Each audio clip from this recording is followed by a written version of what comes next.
오늘은 마음을 새롭게 라는 제목으로 말씀을 나눌 텐데요. 본문 말씀 주보에는 2절만 되어 있는데 1절하고 2절 우리 함께 읽고 말씀 나누면 좋겠습니다. 함께 읽으시겠습니다. 시작. 그러므로 형제들아 내가 하나님의 모든 자비하심으로 너희를 권하노니 너희의 몸을 하나님이 기뻐하시는 거룩한 산 제물로 드리라. 이는 너희가 드릴 영적 예배니라. 너희는 이 세대를 본받지 말고 오직 마음을 새롭게 함으로 변화를 받아 하나님의 선하시고 기뻐하시고 온전한 뜻이 무엇인지 분별하도록 하라. 아멘. 말씀을 전하기 전에 잠깐만 양해를 구할게요. 제가 지난주에 참 오랜만에 현장에 예배를 드리러 갔었어요. 현장 예배를 드리러 가다 보니까 말씀을 전하시는 목사님 마스크를 안 하시더라고요. 오늘 제가 마스크를 벗고 시작하는 첫 번째 사람이 돼도 될까요? 네. 저는 마스크를 벗도록 하겠습니다. 앉아 계신 분들은 죄송하지만 하셔야 됩니다. 지난주에 거기 가서 봤더니 말씀을 하시는 분만 마스크를 안 하시고 나머지는 마스크를 다 하고 계셔서 이번 주에 초대교회 가면 말씀드려야겠다라고 생각을 하고 저도 계속 앉아서는 마스크를 하다가 나와서 여러분의 허락을 받고 마스크를 벗게 되었습니다. 네, 오늘 말씀을 나눌 텐데요. 생각보다 꽤 많이 부담이 되네요. 왜일 것 같으세요? 평소에는 목사님이 한 분 계셨는데 오늘 목사님이 두 분이나 계셔가지고 저에게 양보해 주셔가지고 제가 말씀을 전하는데 제 입장에서는 굉장히 부담이 되는 게 사실입니다. 네, 그러나 담대한 마음으로 말씀을 전하겠습니다. 예배 시간에 이런 사진을 보여드리는 게 맞는지 모르겠으나 사실성을 구하기 위해서 사진을 보여드립니다. 15년 전입니다. 15년 전에 함께 찍었던 옆에 계시던 저 형님 분이 회사의 선배이신데요. 10년 가까이 어쩌면 제가 회사를 금방 그만둘 수도 있었던 환경에서 오랫동안 제가 회사를 다닐 수 있게 도와줬던 선배입니다. 누구보다도 제 얘기를 잘 들어줬고 누구보다도 저를 잘 이해해줬던 선배예요. 시간이 지나고 나니까 이제 그 회사도 퇴사했고 꽤 이제 오래 지나면서도 회사를 퇴사했지만 계속해서 이 선배랑 연락을 좀 하고 지냈어요. 한 달쯤 전에 이 선배를 다시 만날 일이 생겼습니다. 그래서 저녁을 먹으면서 대화를 나누는데 이 선배한테 새로운 취미가 생겼대요. 그래서 뭐요? 그랬더니 애들처럼 뭔가 이렇게 전자제품을 가지고 막 만져가지고 뭔가 새로운 걸 만드는 거를 굉장히 좋아하게 됐대요. 근데 그 얘기하는 선배가 너무나 천진난만하게 너무 즐거워하는 겁니다. 야, 보면서 야, 형님 진짜 재밌게 사는구나.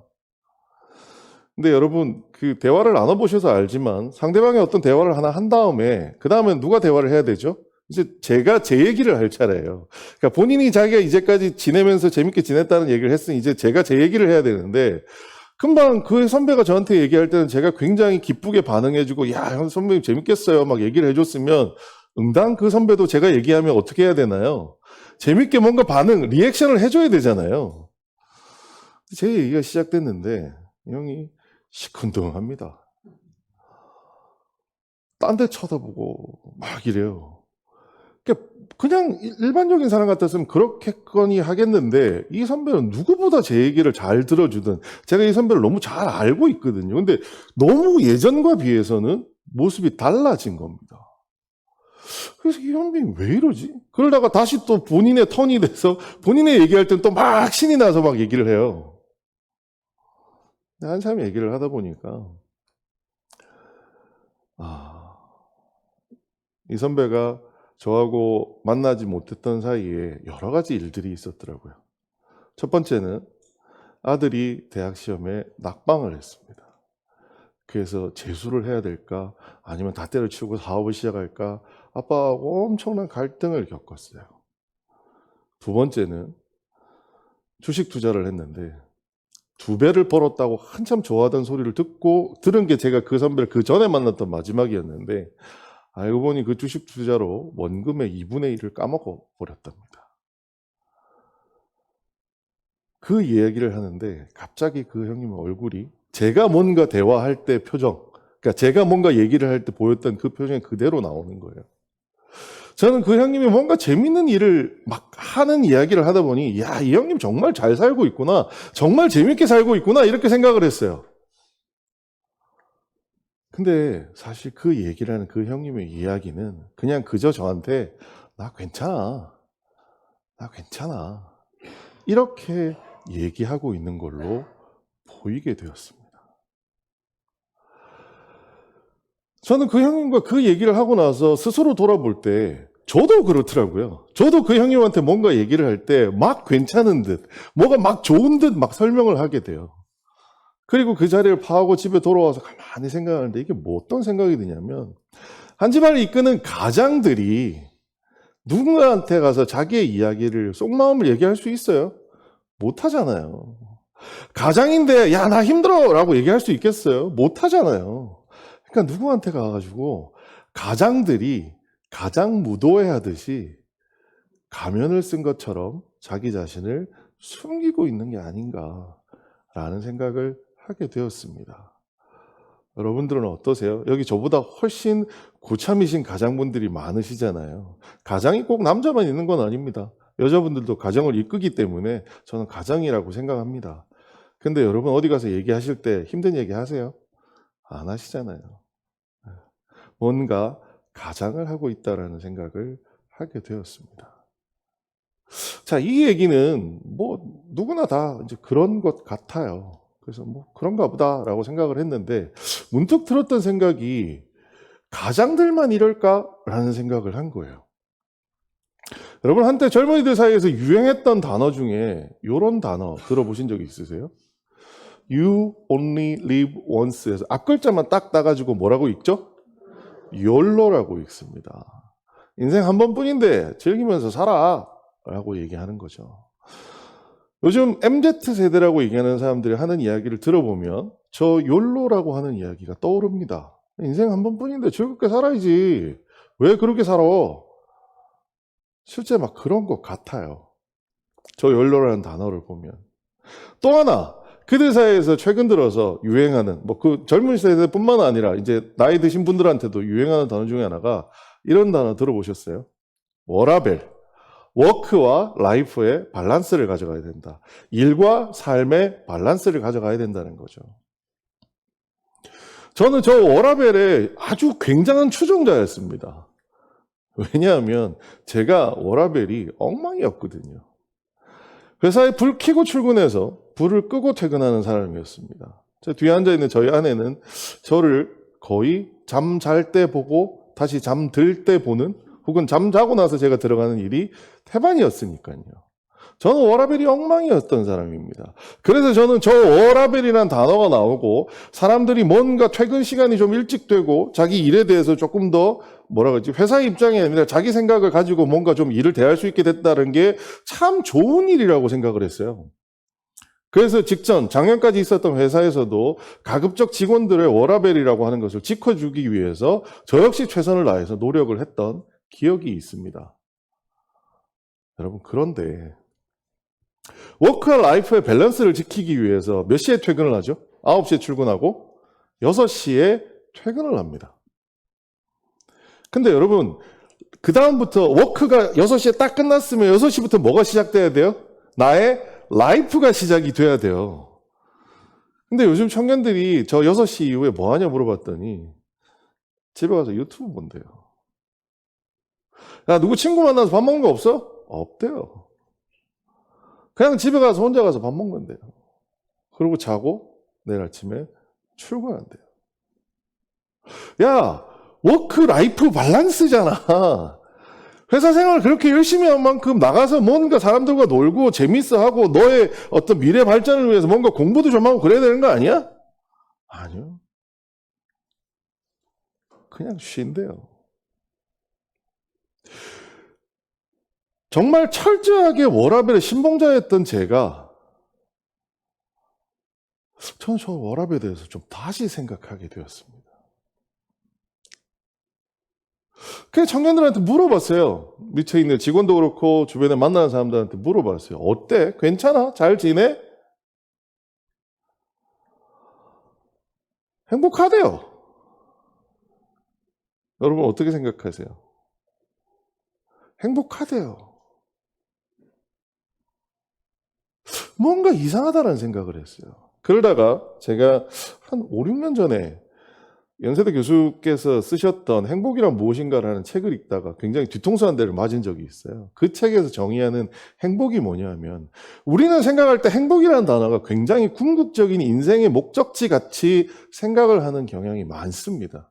근데 이분이 사람들이 얘기하는 행복이 뭔가를 설문조사도 하고 사람들을 만나서 대면 조사를 해보면서 내린 결론이 있습니다. 행복이 뭐냐라고 얘기했을 때 그저 기쁜 감정이래요. 사람들이 얘기하는 행복이라는 게 뭐냐면 우리가 인생을 전체를 걸고 추구해야 할 만한 목표가 아니라 그저 지금 기분 좋은 걸 행복이라고 사람들은 표현하더라는 거죠.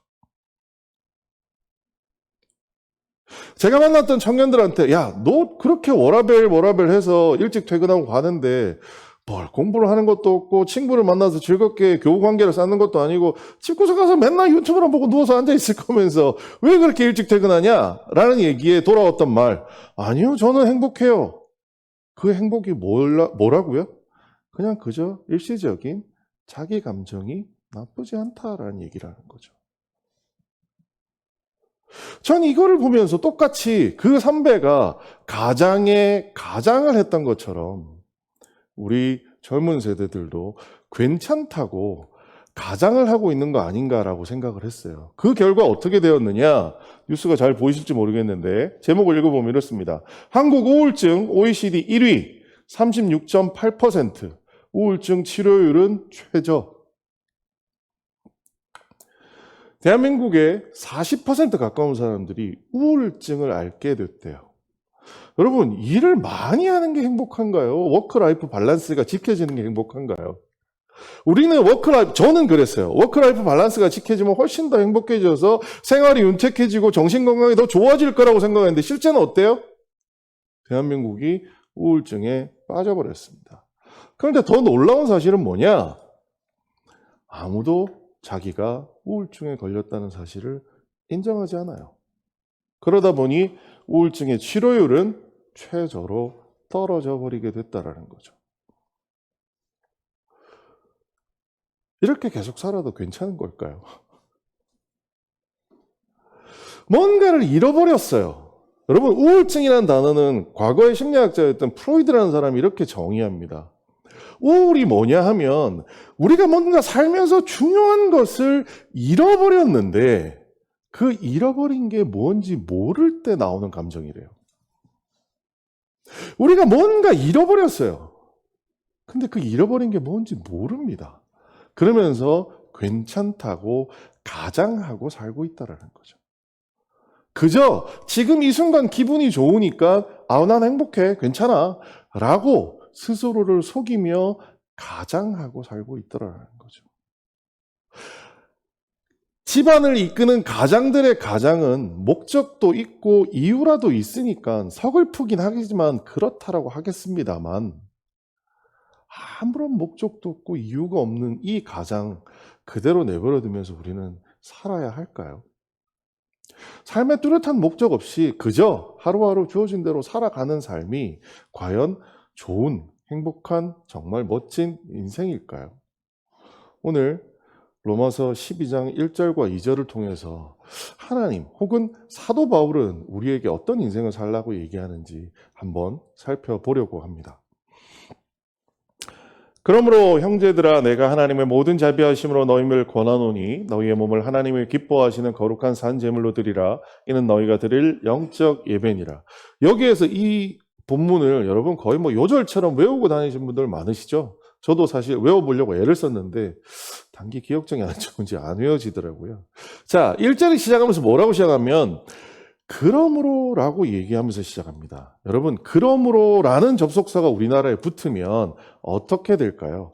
A, 그러므로 B 라고 얘기를 하게 되면 뒤에 따라오는 말은 결과가 되는 거고요. A는 뭐가 되나요? 원인이 되는 것이 일반적입니다.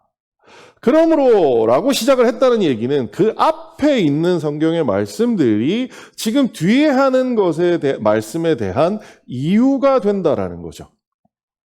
자, 그럼 그 이유가 되는 게 뭘까요? 로마서 전체가 사실 1장부터 11장까지가 전체 이유겠지만 그냥 크게 잘라보면 9장부터 11장까지를 일컫는다라고 보통 이야기들을 많이 하시더라고요.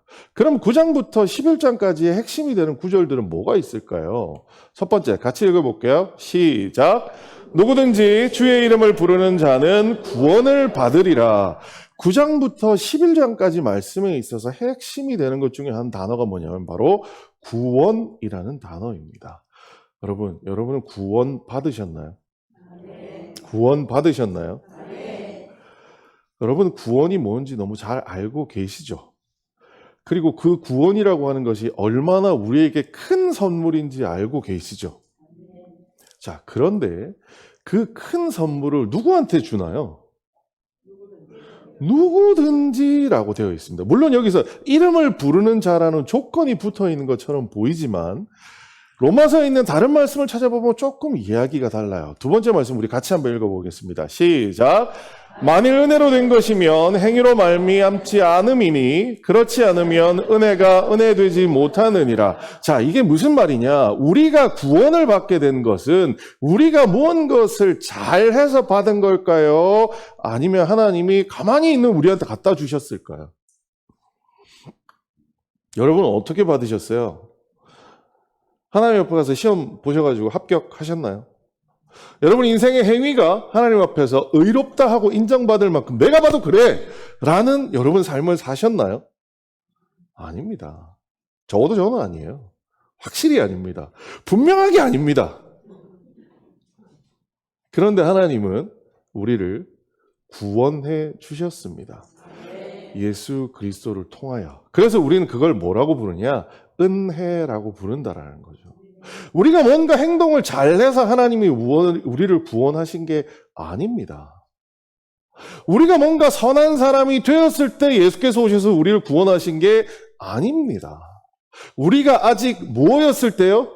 죄인 되었을 때 우리를 사랑하셔서 구원하셨던 것이 하나님의 구원이라는 거죠. 우리는 은혜로 구원을 받았습니다. 자, 다음 본문 한번 읽어볼까요? 시작. 하나님이 모든 사람을 순종하지 아니하는 가운데 가두어 두심은 모든 사람에게 긍휼을 베풀려 하심이니라. 이 말씀도 굉장히 저는 어려운 말씀이었어요. 여러분 하나님 말씀에 순종 잘 하세요? 저도 안 해요. 여러분이 안 할 정도면 저는 얼마나 안 하겠어요. 네. 엄청 안 하는데요. 그렇게 순종하지 아니하는 가운데 우리 사람들을 내버려 두시는 이유가 뭐냐면 그 은혜로 우리를 구원하시기 위해서라고 얘기하십니다. 왜요? 만물이 하나님이 만드신 거라서 그래요. 하나님이 만드셨기 때문에 그 만드신 피조물을 사랑하시는 하나님이라서 어떻게든 우리를 구원하시겠다라는 거예요. 왜요? 우리가 착하고 예쁘고 아름다우니까요? 아니요. 그냥 내가 만들었으니까 내가 사랑해서 구원하겠다라고 얘기하신다라는 거예요. 그래서 9장부터 11장까지 그러므로의 원인이 되는 이야기를 요약해 보자면 이겁니다. 우리의 구원은 우리의 행실이 아닌 하나님의 온전한 은혜의 결과입니다. 라고 하는 것이 원인이라는 거예요. 우리는 구원을 받았고요. 그런데 그 구원을 공짜로 받았다라는 거예요. 우리는 선물을 받았는데 공짜로 엄청나게 큰 선물을 받았다라는 거예요. 신약에 예수님께서 비유하실 때 이런 얘기 하셨죠. 1만 달란트 빚진 자의 비유 얘기도 여러분 다 들어보셨죠. 1만 달란트 여러분 몇 년 연봉인 줄 아세요? 1만 달란트? 1만 달란트가 성경을 찾아보니까요 16만 년의 연봉이랍니다. 여러분이 연봉 얼마세요? 16만 년의 연봉이 1만 달란트랍니다. 여러분 그만한 값어치가 있는 것을 하나님 우리한테 얼마 주고 파셨다고요? 공짜로 주셨어요. 그게 이 본문을 대하는 우리의 반응이어야 된다는 겁니다. 자, 그러므로 형제들아 내가 하나님의 모든 자비하심으로 너희를 권하노니 모든 자비하심이 뭔가요? 지금 앞에서 얘기했던 9장부터 11장까지 그 얘기예요. 그러니까 지금 우리가 번역하기는 하나님의 모든 자비하심이라고 되어 있는데 하나님의 그 자비하심들을 통해라고 원문에는 되어 있습니다. 그 자비하심, 무슨 자비하심요? 11장까지 보여주셨던 우리는 죄인인데 죄밖에 없는 사람들인데 16만 년의 연봉에 달하는 그 엄청난 은혜의 구원을 우리에게 거저 선물로 주셨던 것을 가지고 바울 사도가 우리에게 권면합니다. 권하노니 라고 얘기하는데 뭐라고 얘기하냐면 너희 몸을 하나님이 기뻐하시는 거룩한 산 제물로 드리라 라고 얘기합니다. 여러분, 몸을 제물로 드리래요. 여러분, 제물 드려보신 적 있으세요? 제사 지내보신 분들 계세요? 예전에 믿지 않으셨을 때는 저는 제사를 한 번도 드려본 적이 없는데 여러분 제사 지낼 때 펄떡펄떡 뛰는 물고기를 올리나요? 죽인 물고기를 올리나요? 죽여서 올리죠. 옛날 이스라엘의 제사도 모든 제물들을 죽여서 올렸습니다. 제물은 원래 죽이는 거예요. 근데 여러분 우리의 몸을 제물로 드리래요. 이 말이 무슨 말일까요? 죽여야 되나요? 우리 오늘 여기서 다 죽고 그냥 하나님 나라를 가면 되는 건가요? 자, 그런데 이 단어에 바울이라는 사람 글 너무 잘 쓰는 것 같아요. 몸을 하나님이 기뻐하시는 거룩한 어떤 제물요? 산 제물로 드리래요. 혹시나 이 편지를 읽는 사람이 착각을 해서 혹시 자기를 죽일까 봐 거기에 딱 써놨어요. 어떤 제물로요? 산 제물로 드리래요. 우리의 몸을 산 제물로 드린다. 여러분 몸은 살아있는 채 제물이 되는 거예요. 자, 그럼 어떻게 될까요? 오늘 여기 위에 다 누우셔야 되나요? 제물로? 아니죠. 제가 이 말이 어떤 말일지 여러 가지 주석들을 좀 찾아봤어요. 그랬는데 찾아본 모든 주석에서 하나같이 똑같이 하는 얘기가 이거예요. 살아있는 몸이 행하는 살아있을 때 행하는 모든 것을 제물로 드리라는 거예요. 살아있을 때 행하는 모든 것이 뭔가요? 우리의 일상의 삶이라는 겁니다. 너희의 몸을 하나님의 기뻐하신 거룩한 산 제물로 드리라는 건 뭐냐면 너희의 산 제물을 드리라는 거예요.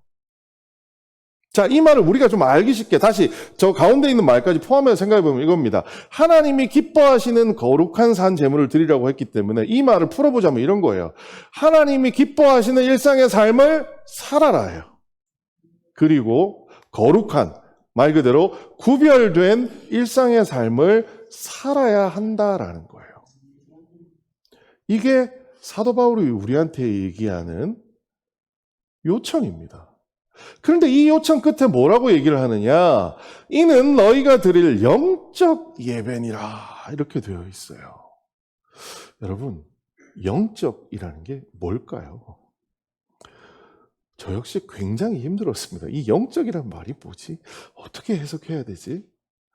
그런데 헬라어에 원문에 쓰여 있기를 이 영적 예배라고 할 때 영적이라는 단어가 뭐냐면 로기코스라고 하는 단어인데 오늘날 여러분 이거 많이 들어보셨어요. 뭐냐면 로지컬이라는 단어입니다. 로지컬 뭐죠? 논리적인, 합리적인 이런 뜻이에요. 자, 이게 지금 무슨 얘기냐? 다시 우리가 정리를 해보자면 우리 앞에 그러므로 했으니까 앞에 원인이 있잖아요. 원인이 뭐예요? 엄청나게 대단한 구원이라는 것을 우리는 어떻게 받았어요? 공짜로 받았어요.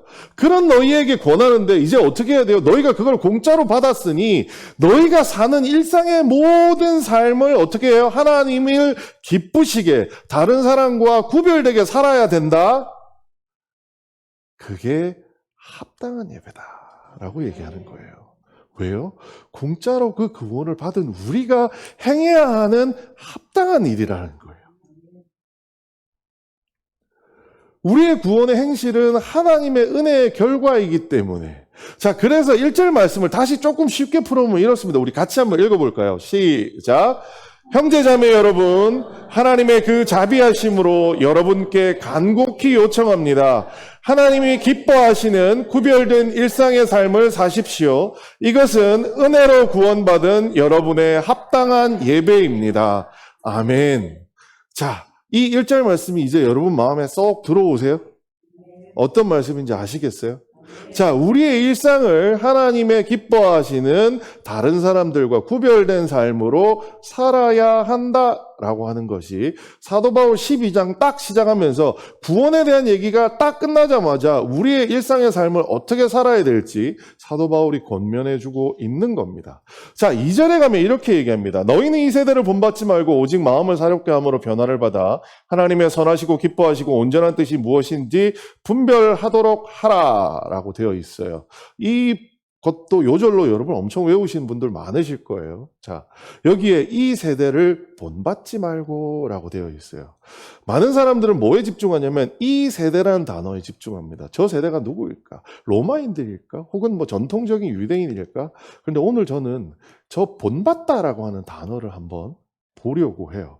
저 본받다라고 하는 단어가 우연인지 아니면 사도 바울이 일부러 그렇게 했는지는 모르겠으나 사도 바울이 사용한 단어가 아주 독특한 그러니까 헬라어를 쓰고 있습니다.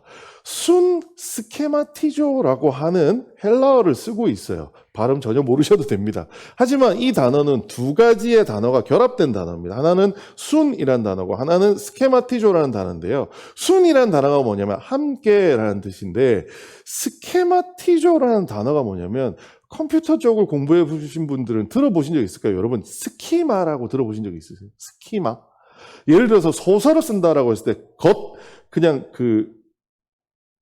얼개라고 해야 될까요? 말의 흐름을 그냥 껍데기만 이렇게 끄집어낸 것을 스키마라고 얘기합니다. 그리고 IT 쪽에서는 데이터베이스의 설계도, 껍데기 설계도로 얘기할 때 스키마라고 얘기해요. 자, 그런데 그 스키마라는 단어가 나온 스케마티조라는 단어를 가지고 본받지 말라는 말을 합니다. 스케마티조라는 단어의 특징이 뭐냐면 껍데기를 바꾸다예요. 우리 옛날 말로 표현하자면 여러분 둔갑하다 들어보셨어요? 둔갑하다. 둔갑하다라는 건 뭐예요? 본질이 바뀐 거예요? 아니에요. 껍데기만 바꾸는 거예요. 옛날 막 그 전설의 고향인데 뭐 요괴들이 나와가지고 속에는 여우인데 막 둔갑해가지고 예쁜 여자로 바뀌었다. 그 둔갑하다입니다. 껍데기를 바꾼다라는 겁니다.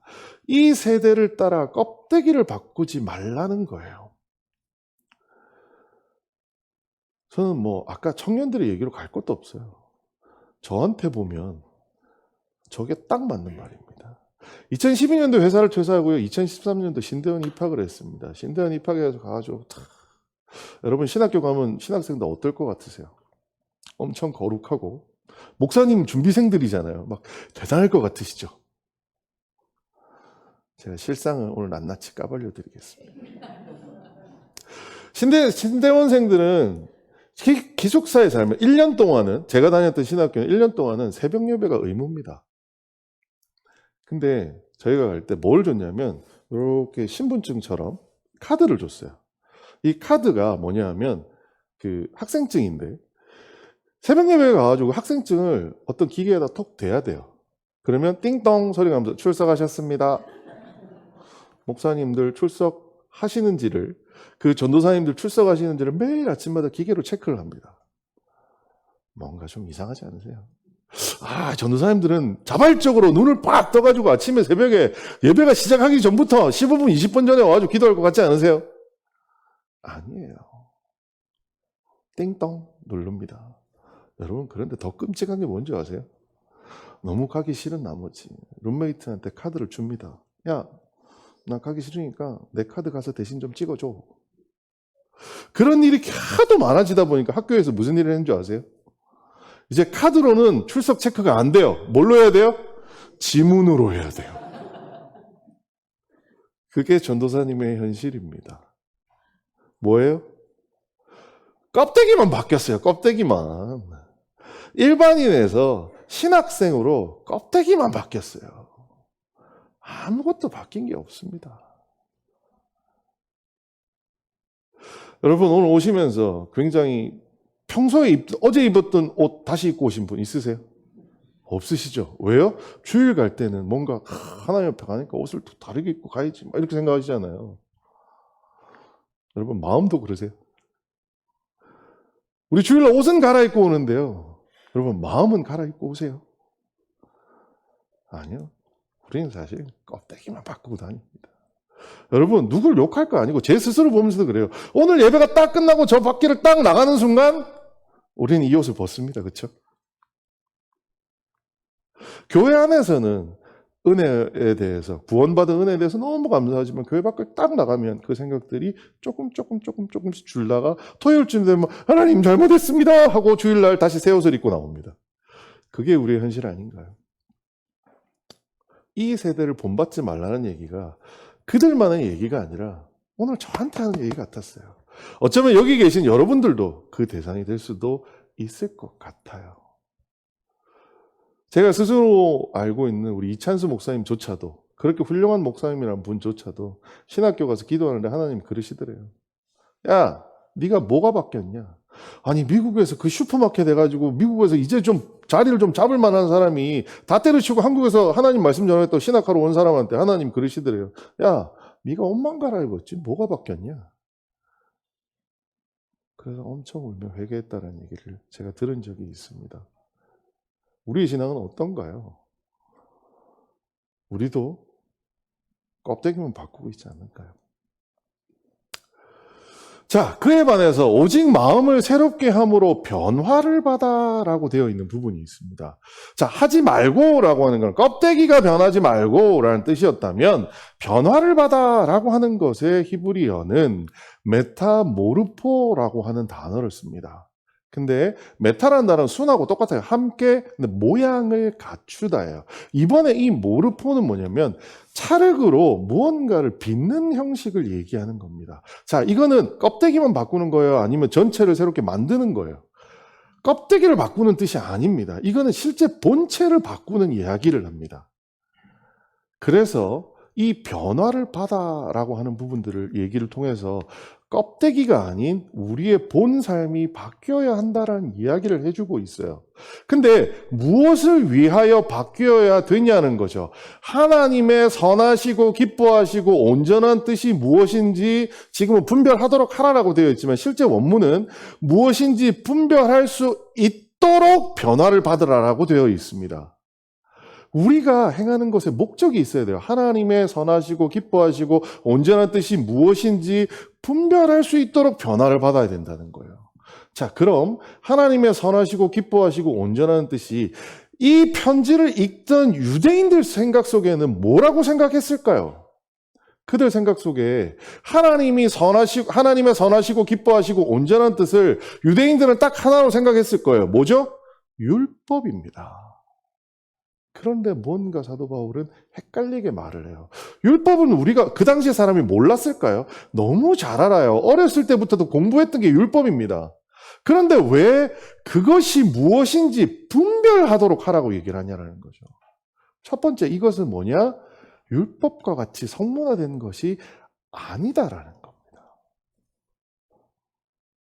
뭔가 정해져 있는 행동 양식을 얘기하는 것이 아니다라는 겁니다.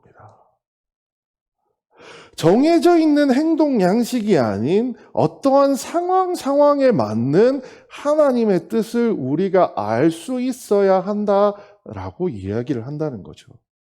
하지만 무엇보다도 중요한 건 이겁니다. 자, 변화를 받으라고 얘기하는 것은 수동태예요. 변화가 되는 거예요. 내가 변화하는 게 아니고요. 자, 그 변화를 받기 위한 에너지원, 엔진이 뭐냐 하면 오직 마음을 새롭게 함이라고 이야기합니다. 마음을 새롭게 한다라는 것은 무엇일까요? 마음을 새롭게 하는 것.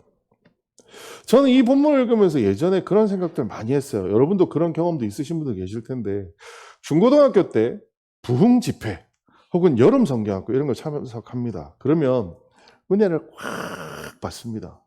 그러면 눈물 콧물 범벅이 돼요. 그러면 내 마음에 뭐가 막 달라지는 것 같아요.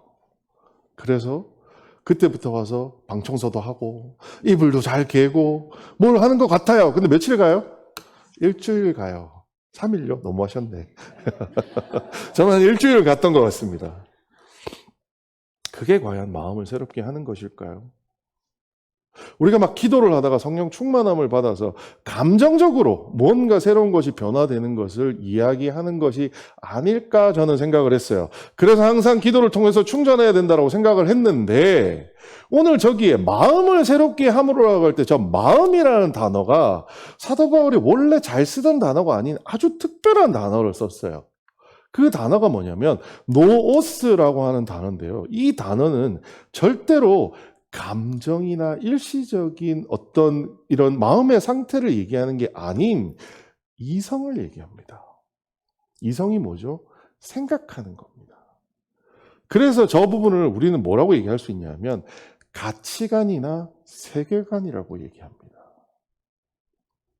감정적으로 내가 하나님 너무 감사해 이런 게 아니다라는 거예요. 내가 의지적으로 내 마음은 내 몸이 그렇게 원하지 않더라도 내가 의지적으로 이게 옳은 일이야 라고 생각할 수 있는 그 옳은 것을 바꿔야 된다는 거예요. 이제까지 우리가 생각해왔던 옳은 것은 뭔가요?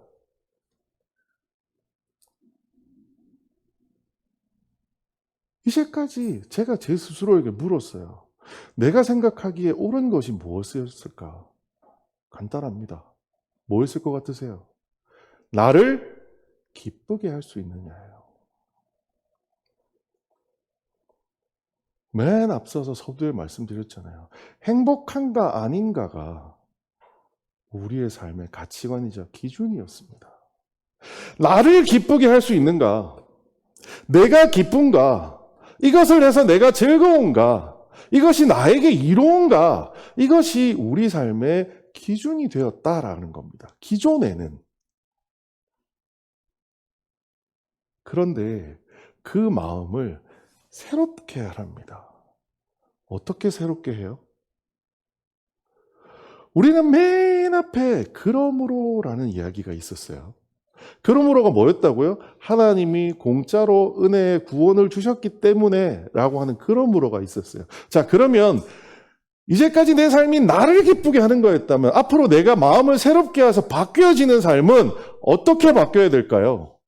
나를 기쁘게 하는 게 아니라 하나님을 기쁘게 하는 삶을 바꿔야 된다라는 거예요. 이제까지 우리는 내가 기쁜지 내가 슬픈지 내 마음에 드는지 이것이 우리의 삶, 일상생활에 무언가를 선택하거나 무언가를 할 때 기준이 되었어요. 그런데 사도 바울이 오늘 얘기하는 건 뭐냐? 내가 기준이 아니라 내가 기쁜지 안 기쁜지 내가 행복한지 안 행복한지를 가지고 판단하지 말고 누가요?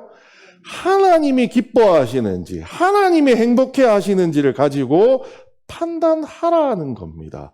그렇게 판단하게 될 때 우리는 어떻게 돼요? 변화를 받아요. 그래서 어떻게 돼요? 하나님이 선하시고 기뻐하시고 온전한 뜻이 무엇인지 그때그때 판단할 수 있게 된다는 거예요. 오늘 이야기를 쭉 정리해서 이게 사실 역순으로 적혀 있는데요. 그 순서를 한번 풀어볼게요. 첫 번째, 하나님의 기쁨이 내 삶의 기준이 되도록 내 마음을 새롭게 바꾸는 것이 제일 먼저 해야 될 일입니다. 이거는 감정의 문제가 아니고요. 우리 이성의 문제입니다. 이성의 문제는 무슨 얘기예요? 노력해야 된다는 겁니다. 오늘 이 밖을 나가서 야 잊어버렸어 이런 거 안 된다라는 거예요. 머릿속에 꼭 넣고 애써야 된다라는 거예요. 그게 마음을 새롭게 한다는 겁니다. 마음을 새롭게 하면 어떻게 돼요? 생각이 변하게 돼요. 변해서 어떻게 돼요? 하나님이 기뻐하시는 것이 무엇인지 알게 됩니다. 그리고 1절의 말씀처럼 일상을 하나님이 기뻐하시는 삶으로 드릴 수 있게 되어진다라는 거죠. 그랬을 때 비로소 어떻게 될까요? 우리의 삶이 하나님을 기뻐하는 삶으로 변화되게 된다라는 겁니다. 궁극적으로 1절에서 너희의 몸을 하나님이 기뻐하시는 거룩한 산 제물로 드리기 위해 드려라 라고 하는 게 명령인데요. 사도 바울은 거기에 대한 꿀팁을 우리한테 준 겁니다. 꿀팁이 뭐라고요? 우리 마음의 가치관이 바뀌어야 된다는 겁니다. 이제까지 나를 기쁘게 살았던 삶을 우리는 본능적으로 나를 기쁘게 살았어요. 자, 그러나 이제 우리가 살아야 될 삶은 뭐냐? 매 순간, 선택의 순간, 행동해야 되는 순간, 나를 기쁘게 하는 생각이 불쑥 올라올 때마다 또 다른 한쪽에서 또 다른 이성이 작용을 해야 됩니다. 어떻게 해요? 이게 정말 하나님이 기뻐하시는 일일까? 여러분, 오늘 이 설교를 듣는다고 해서 결단코 내가 기뻐하는 삶을 포기할 수 있느냐? 안 될 거예요. 매 순간 내가 기뻐하는 삶이 올라옵니다. 왜요? 그게 우리가 만들어진 모양이니까요. 하지만 사도 바울은 얘기합니다. 그럼에도 불구하고 너희는 하나님으로부터 뭘 받았어요? 공짜로 구원을 받았으니 이제는 그것을 너희가 분명하게 알고 있다면 이제는 불쑥불쑥 나를 기뻐하는 삶이 올라올 때마다 하나님을 기뻐하는 게 되기 위해서는 뭘 해야 될지, 그게 같은 건지 다른 건지 판단할 수 있는 애씀이 필요하게 되었다라는 겁니다.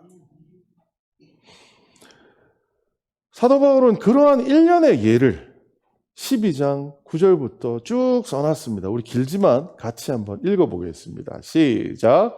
형제를 사랑하여 서로 우애하고 존경하기를 서로 먼저 하며 부지런하여 게으르지 말고 열심을 품고 주를 섬기라. 소망 중에 즐거워하며 환난 중에 참으며 기도에 항상 힘쓰며 성도들의 쓸 것을 공급하며 손대접하기를 힘쓰라. 너희를 박해하는 자를 축복하라. 축복하고 저주하지 말라. 즐거워하는 자들과 함께 즐거워하고 우는 자들과 함께 울라. 서로 마음을 같이하며 높은 데에 마음을 두지 말고 도리어 낮은 데에 처하며 스스로 지혜 있는 채 하지 말라. 아무에게도 악을 악으로 갚지 말고 모든 사람 앞에서 선한 일을 도모하라. 할 수 있거든 너희로서는 모든 사람과 더불어 화목하라. 내 사랑하는 자들아, 너희가 친히 원수를 갚지 말고 하나님의 진노하심에 맡기라. 기록되었으되 원수 갚는 것이 내게 있으니 내가 갚으리라고 주께서 말씀하시리라. 내 원수가 줄이거든 먹이고 목마르거든 마시게 하라. 그리함으로 내가 숯불을 그 머리에 쌓아 놓으리라. 악에게 지지 말고 선으로 악을 이기라. 아멘. 여러분, 여기 있는 모든 것들이 여러분 본능대로 되는 것도 있겠지만 그렇지 않은 것도 있을 겁니다.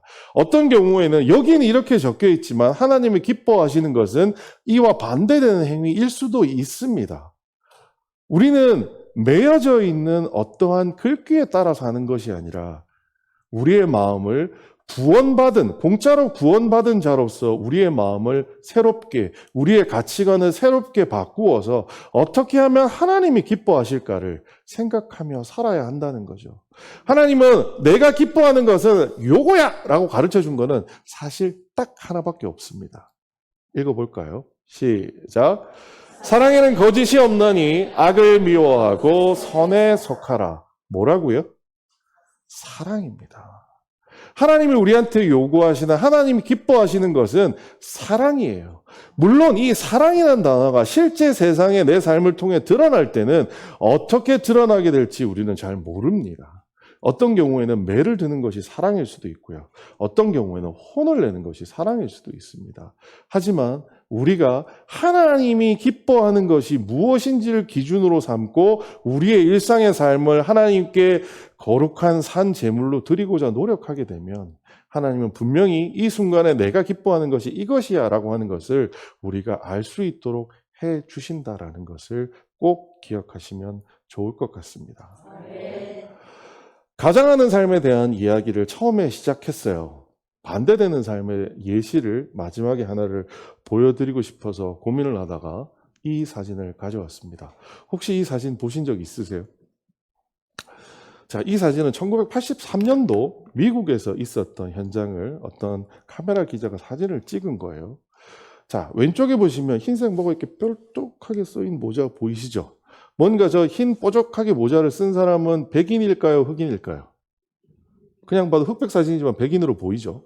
그리고 이게 뾰족하게 모자 쓴 거 여러분 예전에 많이 보신 적이 있으시죠? 영화 같은 데 보면 KKK단이라고 하는 미국의 격렬한 극우주의자들이 모여있는 단체입니다. 이 KKK단에서 가장 심하게 했던 게 뭐냐면 흑인 차별입니다.